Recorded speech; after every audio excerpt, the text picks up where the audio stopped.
Hex, describe Fallout 4 for me in 3 words. Sprawling, lonely, and fatiguing. How about you? Ambitious, repetitive, exciting, unfinishable. Oh, that was 4 words. Yes, much like Fallout 4, I tried to cram too much in there. Oh, snap! Yes, this is Fallout 4 Nuka World. I have a little tip to help you make the most of your exciting Nuka World adventure. Where should I go? Get the hell out of my face! Lay that pistol down, baby. I will wear your bones. Kill them! Pistol back and mama. Lay that I'll be pistol back down, before sundown. Appreciate it. From deep down Texas way. You raiders are all the same. They don't like the way we play. We're a rough root toot trio, but Lovely family. Cito like she's a new terror, friend. Ain't no laissez-faire. Pistol back and mama. Lay that pistol down.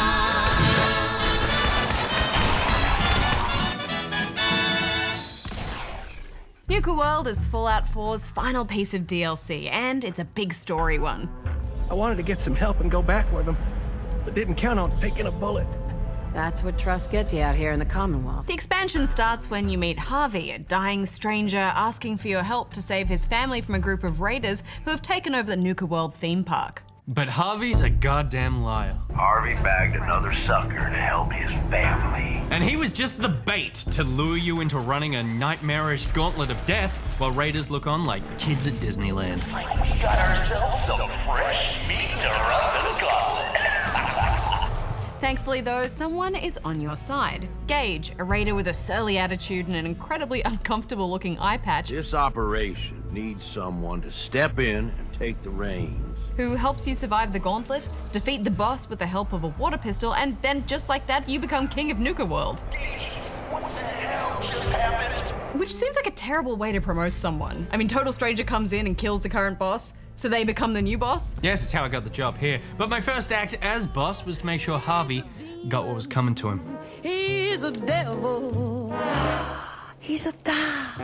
Why is he naked? Traitors die naked, Hex. It's the rule of the dictatorship. He's a dog.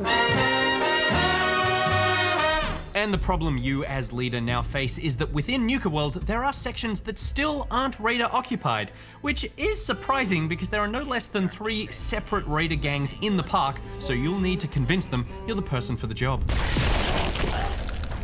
Although again, why they listen to you, a total stranger dressed as an astronaut, is beyond me. Well, I'll be damned. You actually did it. Hey, show a little respect. Why did you gesture to me when you said that? Because I feel like out of the 2 of us, I command more respect in an astronaut outfit. Oh, really? Yeah. I guess I could bring a little law and order to these parts, Sheriff. It's because I'm short, isn't it? You know, apparently astronauts do better because when they're smaller, because they've got to fit into tight spaces and stuff. But this game is set on Earth. Well, the gangs are all quite distinct. Watch yourself, boss. The Disciples are pretty standard raiders, psychopaths who decorate mainly with scrap metal and corpses. Everyone knows we all wanted Coulter dead. Of course, if I had my way, it would have been a slow, painful process. The Operators are all about earning those caps and making sure their hair is on fleek. Man was an idiot. Made us all look bad. I guess we can take some solace in the fact that someone finally gave him what he deserved. And the PAC's rule is there are no rules, except for the one rule, which is you must dress like an underfunded off-Broadway rendition of The Lion King. You gonna be a problem I never saw? Slow down there, boss lady. And since this is a Fallout game, you are eventually gonna have to side with one of those gangs. Yes, but I loved the look of the pack. It's just a shame their leader was such a douchebag. Gage says you're the boss now, so you're the boss. Luckily, I barely heard anything he said because a bug in the game meant whenever you talked to him, he got drowned out by a pit-fighting gorilla. Even though the gorilla ignored my pleas for silence.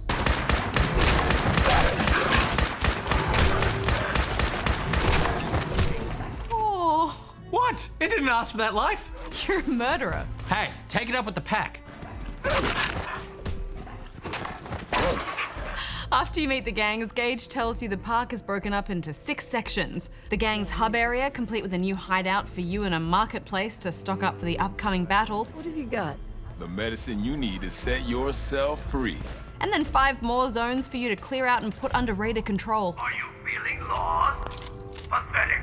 Something I've never liked about Fallout is the palette. Oh, it's brown. Well-known fact, I hate brown games. It's so drab and monotonous. I know the planet was pretty much completely annihilated, but just put a lick of paint here and there. It's been 200 years. So when I heard that Nuka World was set in a theme park, you know, I was excited for some not brown. Yeah, and the areas do all have their own look to them. Join us on a journey into the future. Galactic Zone is a space-themed futuristic area. Approach and identify. Dry Rock Gulch is the Old West with robot sheriffs. Rustle up some horses for you, huh, cowboy? Giddy up, Buttercup. Safari Adventure is the zoo section of Nuka World. Kitty Kingdom features a medieval castle, and World of Refreshment is, well, it's pretty much just a Nuka-Cola bottling plant. But in late 2044, Nuka-Cola was born. The problem I have with a lot of these zones is they're just so surface level. There's nothing here that requires this expansion to be set in a theme park. Beyond the name. Because if you made Nuka World. Right. The enemies are almost all just ghouls or robots, baddies we've seen elsewhere. There's Nuka World stuff everywhere, but it's just decoration. The quests and gameplay would work just as well anywhere else in the world. Well, I don't think that's entirely fair. I mean, what about Kitty Kingdom? It had this great fun house that played with perspective. There was this spinning room of doors with booby traps behind each one and a hall of mirrors. And the storyline there about an abandoned theatre was pretty interesting. And what started out as a cliched horror trope ended up being something rather tragic. 200 years pass. What makes you think I can't wait 200 more? I love it when Fallout makes everything seem black and white, but then they inject a whole lot of grey into the situation. And then that questline has pathos. More of that would have been so great. Well, arguably, there is a lot of moral questionability here in this, because if you're going to play this expansion, you're gonna have to become a raider shithead. And actually, when I realized this is where it was headed, I texted you because I couldn't remember if you played a good guy or a bad guy in Fallout 4, and your answer was, always good, I never murder. In every single game, always, I want everyone to be friends forever. So how did this sit with you? Yeah, not great. I mean, it was fine when I was just killing robots who were trying to murder me. I don't want to hurt people. I can't change the fact that you're gonna have to run some people out of their homes so we can give them to the gangs. But you're right, eventually you do have to go out into the Commonwealth and start taking over settlements and killing innocents. I mean, you do have the option to bribe them to leave peacefully. Take these caps and go. Where are they gonna go, Nick? They're just gonna die in the wasteland now because of me. I'm a murderer. Yes, you are. A tiny, murderous astronaut. But it is strange that Fallout 4 lets you play the game in one way, like you, playing as a good guy, and then with this expansion, you're forced to become the thing you hated all game. Yeah, and not even in an interesting way. It's not like these guys are just doing this because they don't know any better or because they're fighting to protect something they believe in. They're just dicks. So, which gang should I have join you once you've staked your claim? The Disciples. Yeah? Better bring a tarp.